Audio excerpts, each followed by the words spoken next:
Are you looking to move to Houston? Here's why Sugar Land is the best suburb for first-time home buyers. Let's get right into it. My name is Nathan. I'm a 21-year-old real estate agent here in Houston. If you want to buy, sell, or rent, contact me and let's get to work. Let's get right into the video.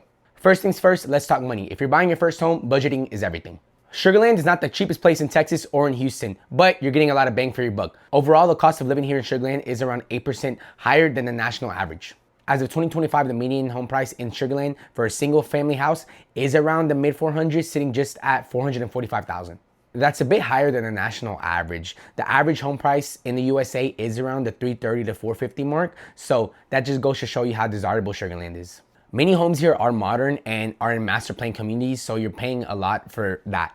Of course, there's a range of properties you can find. You can find townhomes, you can find single family houses, luxury, or a bit older houses. But planning to spend around $400,000 or at least budgeting for $400,000 is exactly where you want to be at. Now, if you're not ready to buy, you can always rent. The average rent is around $1,550. It depends on the size and the location and all that stuff.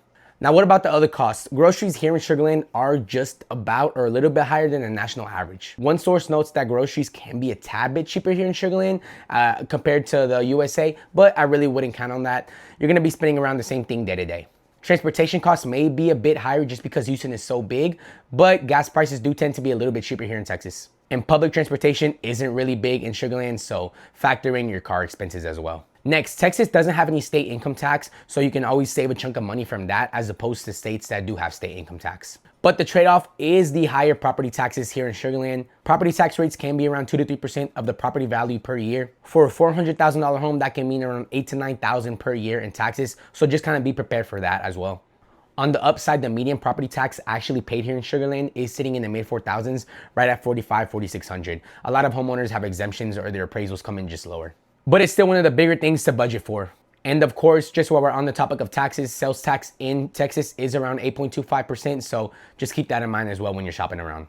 In short, Sugar Land isn't necessarily cheap, but compared to other big coastal cities, NYC, LA, it is significantly cheaper. Think of it as a mid to high tier suburb. You're paying for good schools, you're paying for good amenities, you're paying for safety, all that jazz. But you do save on not paying income tax and you're generally gonna have a higher quality of life here in Sugar Land. Next, let's talk schools and family friendliness. If you're thinking about moving here with kids or starting a family, when you move down here, Fort Bend has an amazing reputation. It's personally where I went to school. The schools here are part of Fort Bend Independent School District, which is one of the largest and the most diverse districts in Texas, serving nearly 80,000 students. Size isn't everything, of course, but FBISD is known for having high academic standards and really good programs. Several schools here are highly rated. For example, Clements High School is ranked amongst one of the best schools in Texas. There are also excellent middle schools and elementary schools here. Some of the names you'll hear is Commonwealth Elementary School or Fort Settlement Middle School. What that means for you as a first-time home buyer is no matter what neighborhood you choose here in Sugar Land, you're gonna have access to some of the best schools here in Texas. Of course, just like any other districts, you're gonna have schools that outshine other schools, but generally you're gonna have really good schools here. If private schools are on your radar, Sugar Land has that as well. Sugar Land has a number of private and charter schools from religious academics and preparatory schools. Importantly, Sugar Land is very family oriented. It often attracts families who want to settle down and plant safe roots. The strong schools and safe neighborhoods make Sugar Land a really good target for first-time home buyers or families. Now let's talk about the Sugar Land vibe, the community and the lifestyle. It's a vibrant yet relaxed community that often feels miles away from the hustle of downtown Houston, but you're just outside of it. Sugar Land has a friendly and welcoming atmosphere. People here are diverse and are from all over the world. Fort Bend County, where Sugar Land is located, is actually one of the most ethnically diverse counties in the USA.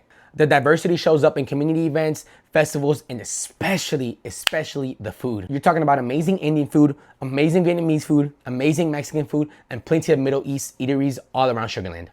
Sugar Land was recently noted one of the nicest and safest places to live, which the neighbors definitely echo. Crime rates here are lower than the national average, making it safe to walk at night. It's a kind of place where community gatherings, family gatherings are the normal. Now let's talk about the things to do in Sugar Land. You won't be bored here in Sugar Land, trust me. For a suburb, there's a lot of stuff to do. The city has over 50 miles of parks and trails. One is literally right outside my window, so you'll have a lot to do if you're an outdoorsy person. A local favorite is Oyster Creek Park with its scenic trails and as well a little waterfall in the center. There's also multiple golf courses if that's your thing, which for me, I love golfing, so that's my thing. One of the crown jewels here in Sugar Land is the Sugar Land Town Center. It has multiple events at least once a week, if not every other week, all throughout the month. On a given weekend, there might be a concert, a food festival, or a movie night there. It's a popular hangout spot. Just a 5 to 10 minute walk will also get you to First Colony Mall, which is a mall for all you shopping addicts out there. It's also super photogenic for all you Instagrammers out there, so you'll have no issues finding places to take pictures. For entertainment, we have the Constellation Field here in Sugar Land, which is the minor league team for the Houston Astros.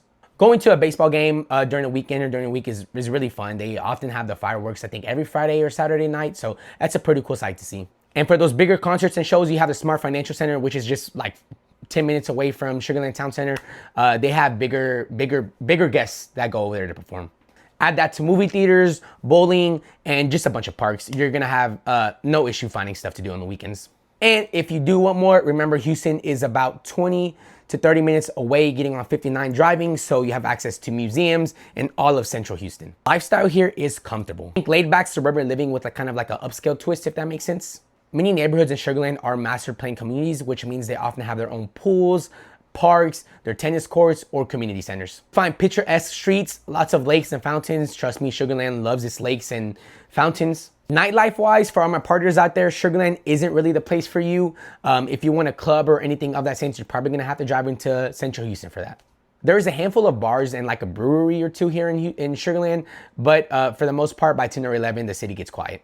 Some younger residents, usually in their early 20s, do note that it can be a little bit harder to find a social life just because it is a little bit more quiet down here. So take that as you will. In summary, Sugar Land's lifestyle is all about that family-friendly kind of aspect of living, but without being boring. It's safe, it's clean, and it's culturally diverse, and there's plenty to do down here in Sugar Land. Just maybe not a lot of things to do on a 2 a.m. and a Tuesday, unless you like Whataburger, which it's a Texas thing. So if you don't like Whataburger, get off the video. Now let's talk about the location of Sugar Land and its relation to Houston. I know a lot of you watching this video are gonna be working in Houston, so you're probably interested in the commute. Where is Sugar Land? Sugar Land is located in the southwest part of Houston. It is about 20 miles from the center of Houston. On the map, Sugar Land sits right next to Interstate 69, which is Highway 59 for all you Houstonians out there. Your drive time is looking at about 20 to 30 minutes depending on the traffic. Now the key phrase in that sentence was depending on the traffic. As you guys know, Houston is one of the worst cities in the world for traffic, I'm assuming. If not, definitely one of the worst in the USA. So keep that in mind when you're moving down here, anywhere in Houston. A simple 20 to 30 minute drive can now take you an hour, right? Obviously I'm a real estate agent, so I'm driving all over Houston. Trust me, I would know about this. Most of Sugar Land's residents do commute by car. As I mentioned earlier, public transportation isn't a big thing down here as it's not serviced by the Houston Metro. There are some parking rides down here in Sugar Land, but generally you're gonna want a car to kind of commute. The upside to that is Sugar Land has been working on its infrastructure, so the roads here are gonna be a little bit better than other parts in Houston. Trust me, I've hit a pothole or two a couple of times, which resulted in a flat tire. You likely hop on 59 or 90 for just kind of getting around for the most part here in Sugar Land. Those are the bigger roads, or Highway 6 as well. If you work in Sugar Land, now that's great. Usually your commute's gonna take around 5 to 15 minutes to get kind of anywhere in Sugar Land. Sugar Land itself does have pretty good jobs, but most people that come down here are gonna be working in Houston, just kind of driving every day. One thing I will say is a flexible schedule will help. If you could kind of plan to wake up a little bit earlier just to beat that morning rush hour, trust me, sleeping in an extra 10 minutes can literally cost you an extra hour of driving.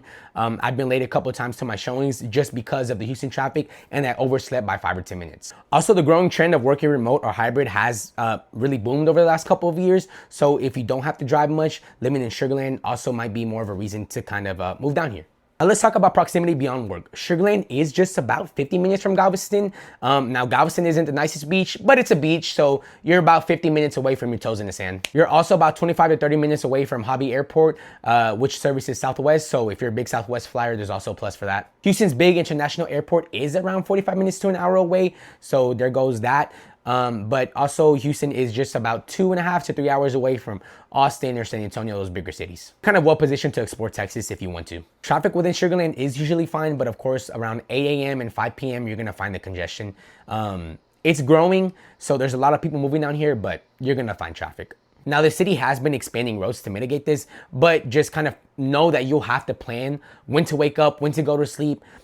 Just plan your schedule of driving. To sum up what I just said, Sugar Land is a commuter suburb, but you're well positioned enough to get where you need to be in a good amount of time, depending on the traffic.